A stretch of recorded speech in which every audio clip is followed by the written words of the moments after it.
Anh cái lại được cái gì mà to này anh sợ vừa nó tập tới nữa. Chưa tới nha.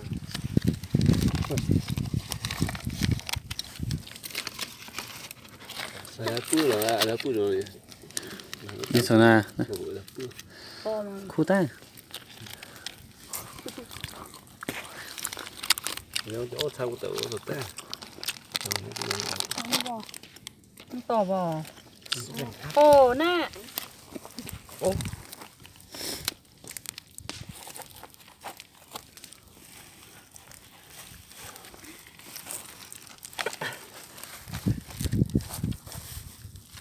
Đã nè rồi cho mẹ hú rồi là không qua. Bạn là hai cái nọ.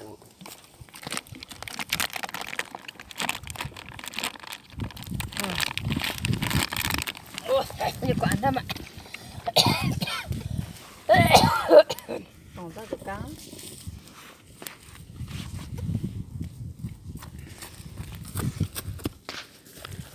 Đi nha. Nhặt.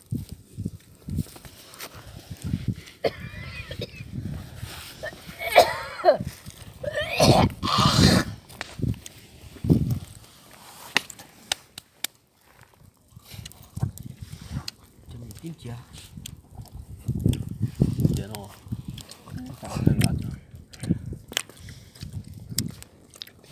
Thì chăn đâu.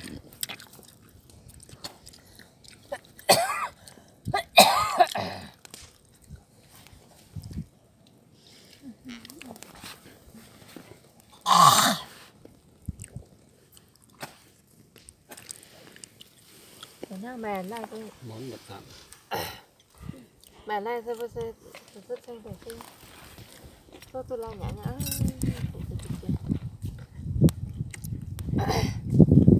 Nhưng mà sao mà đâu Khách thấy Việt chụp ảnh khác. Đâu quản nữa.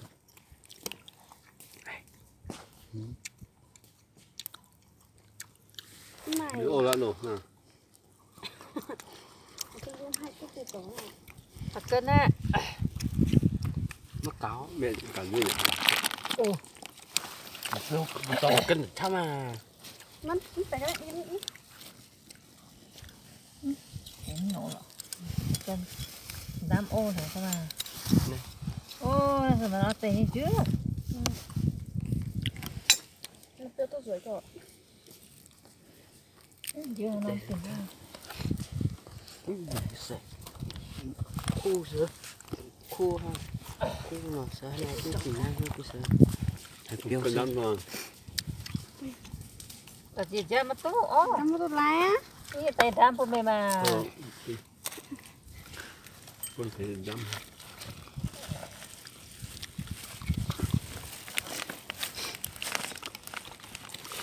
Cô nó sẽ mày tỏ về dưới nó.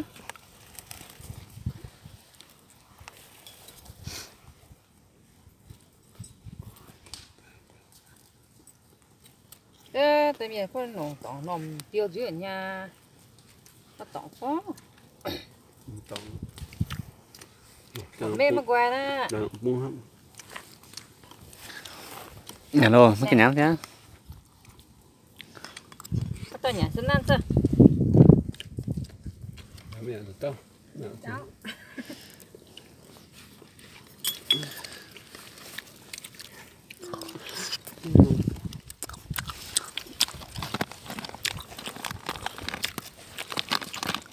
Bố cho béo cân để xong.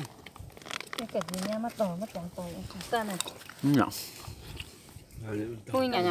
Dạ. Đúng rồi. Ôi nhỉ. Nó bảo nó Nhỉ, rồi chơi. vậy thôi. Cái tay hỏi nhà nó. Rồi chơi kìa. Uông. Quên nó tỏ gì liệp tôi nhà nó. Tôi á. Ngay tàu lên vùng giá. Mày thấy bánh tiêu. Bánh lùng từ bắt tăng khả năng cắt từ bữa xưa.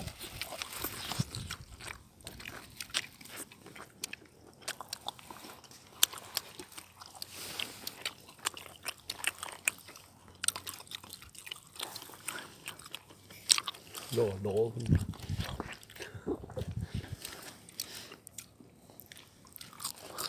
Mình đưa cạnh cả.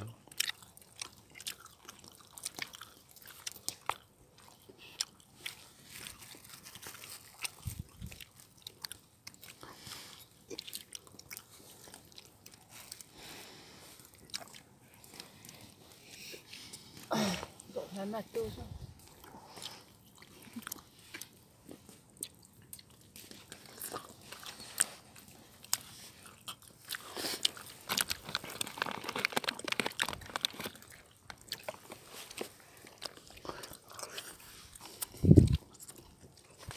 Tự do tăng luôn nó còn phải còn còn để họ.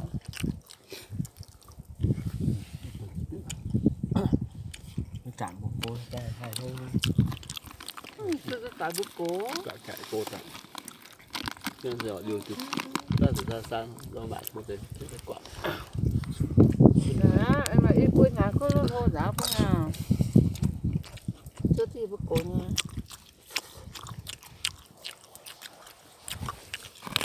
ถ้าตื่นถ่ายเอาดำแดดถ้าอย่าชิมหนัง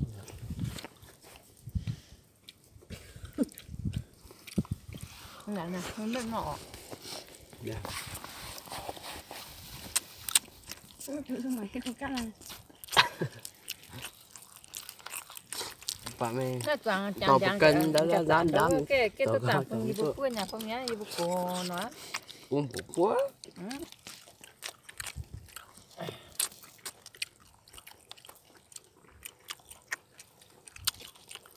Bữa mà con để nó dữ dữ con. Dạ dụ dẫn. Có dạ dụ thôi mà dẫn nha, dạ dụ quá chẳng. Có bữa mà để dữ không? Mà này tôi mới dẫn rồi. Dạ. Nó mà rồi tao rồi cô. Dạ. Nó lại thôi. Nè. Mà chẳng nhận sẽ bị ít cái cần kia ọ. Đi sao? Ta sẽ thang bước. Thực tế mà là thằng. Ở mắt thằng kia Lo á. như nè.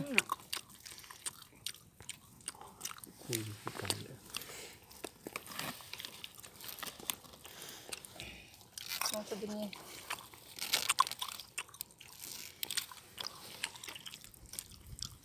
Để bên nghe cho nó đó. Nó cái dụng một muộn nữa ọ. Đang hả nữa.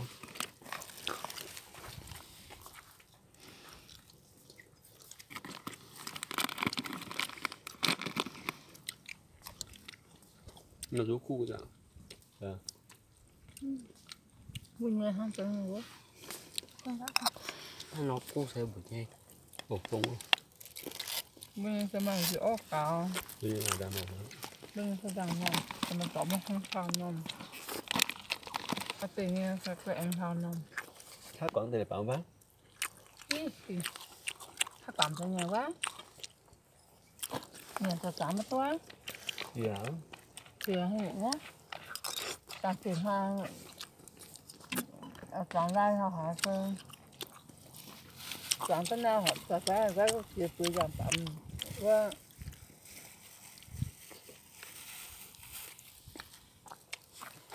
Quay tôi của thứ. Của thứ không? làm gì nè. Chọn ra xe thì vô chọn ra xem. Đấy. Quỷ còn bị để. Để tôi tin họ quên nó qua.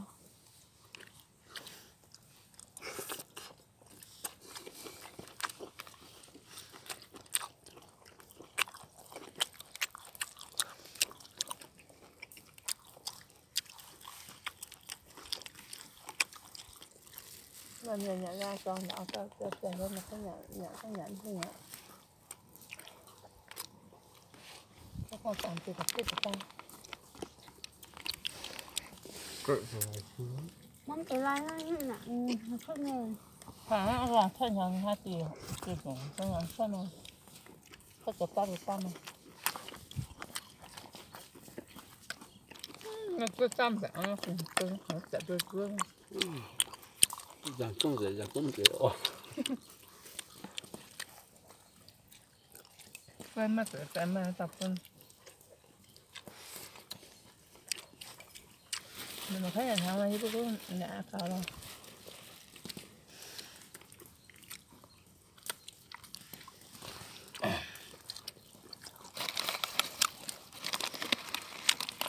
Nó tôi đi làm ăn chứ. Đi ăn. Có mà con á. Nhà vô là mà đâu á. Vô lô có tàu á. Nè. Cái kia ở trang vậy. Nhà vô. Có không? Xe khá. Mà mình có con.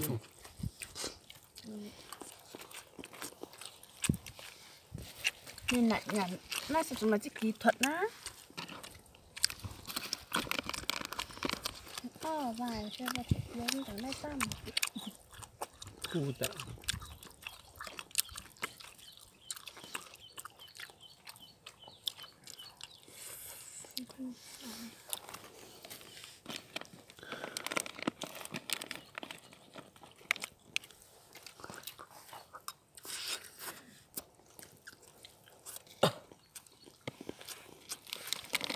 Tôi mượn không ra dùng. Không được. Ai con?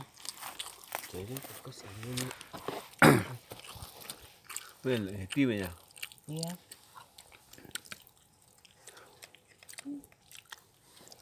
Đi có trả lấy tiền.